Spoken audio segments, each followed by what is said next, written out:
Spots these together. I'll show you a little trick my brother showed me. I have these little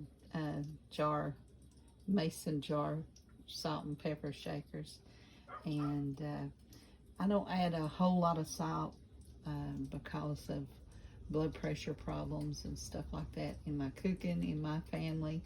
But with the pepper, we love the pepper, and he told me to turn it over, and there's a little bitty rivets on the outside of the jar, and the faster you do this with the other one, the more pepper comes out.